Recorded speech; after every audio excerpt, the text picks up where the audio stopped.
Starting off with our first story here, Idaho House advancing bill to allow school staff to carry guns. This comes by the Bonner County Daily Bee by Ryan Supa. In a move that has sparked intense debate, the Idaho House has advanced a bill that would allow school staff to carry guns on the job. The National Rifle Association-backed legislation, House Bill 415, was introduced by Representative Ted Hill, a Republican from Eagle, and has been met with both support and skepticism. The bill would grant school employees, from teachers to bus drivers, the right to carry guns on public school campuses, provided they have an enhanced concealed carry permit. Supporters of the bill argue that it would give teachers a chance to protect their classrooms in the minutes before police respond to a school shooting. However, critics have raised concern about training, liability, and local control. The bill would prevent school leaders from mandating additional training beyond what is required for the permit, a point of contention for many lawmakers. Despite these concerns, the House overwhelmingly supported the bill, with 53 Republicans voting in favor. 5 Republicans joined the 11 Democrats in the House to oppose it. Representative Hill spent much of the debate answering questions and defending the bill, stating that most people carrying firearms at school would probably be, quote, proficient, end quote. The bill now heads to the Senate, where it will face further scrutiny. As it advances, questions remain about a provision that would protect school employees from legal liability. Representative Hill clarified that the liability provision only applies to the decision to engage or not to engage in a gunfight, but once engaged, the individual is responsible for their actions. This legislation marks a significant shift in Idaho's approach to school safety and has the potential to set a precedent for other states. As the debate continues, the focus remains on balancing the need for safety with the practical implications of arming school staff, which I think, and I have a feeling John will agree, I think this is a wonderful idea, especially in conservative circles. It's regularly joked about that, like, oh yeah, school shootings, I could solve those right now. How? You would arm everyone in the school. So if a person comes in or that wants to do harm, they know I can do harm, but I'm not going to get very far with it. I think this is really great legislation and should have happened, several years ago, but welcome to government, right? Yeah, no, I agree. I think this is a good thing. We've talked about previously what the real solution to these problems is, and the real solution is family. These issues start in the home, and if we can help solve the home problem, then a lot of these issues would go away. To me, this seems more like a mental health epidemic than anything else, and not a mental health epidemic that's solved by just sending your kids to a therapist and having them talk to the therapist. The real solution is fathers and mothers who love their children in the home. Now, that doesn't mean that crazy stuff won't happen. And so for those crazy things that happen, this seems like a great line of defense. The adage is, how do you stop a bad guy with a gun? A good guy with a gun.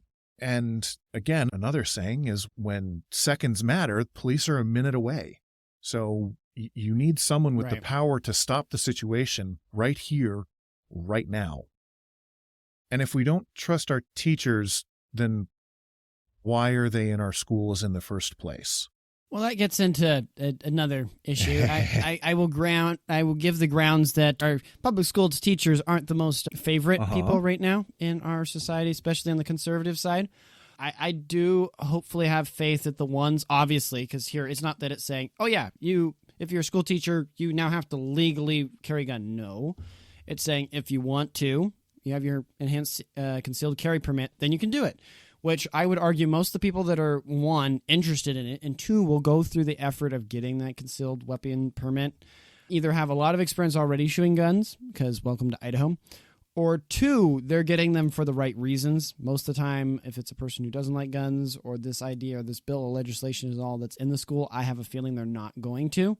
Obviously, there's also the legal ramifications if they use that gun wrongly, but like a lot of situations, sometimes the best thing to do is have a strong posture that even though you have the gun, right, it's just the presence of seeing that gun on someone's hip or knowing it could be there, right, that can make the difference between someone trying to do something or not. Yeah.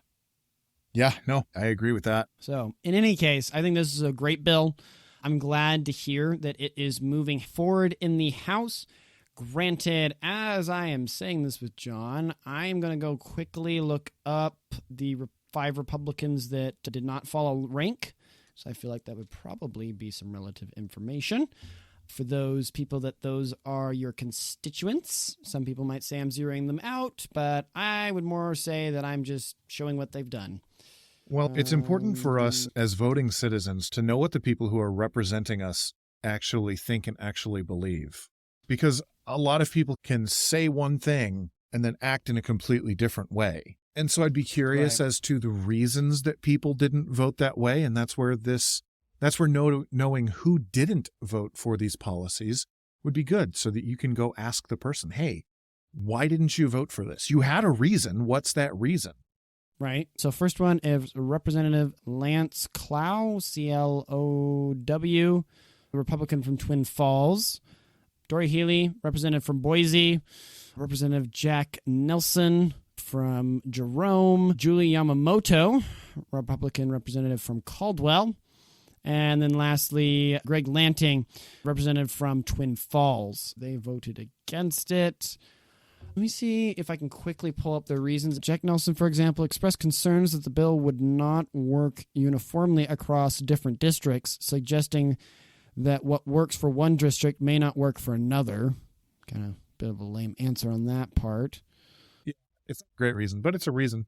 So there you go. Now you know more things about your representative and how you may or may not want to vote in the future. I will close on this note, but I'm not surprised that Julie Yamamoto voted that direction. If any of you guys are keeping up with that, she's not doing too well with the Republican Party in the state of Idaho lately. But that's a different story for another time.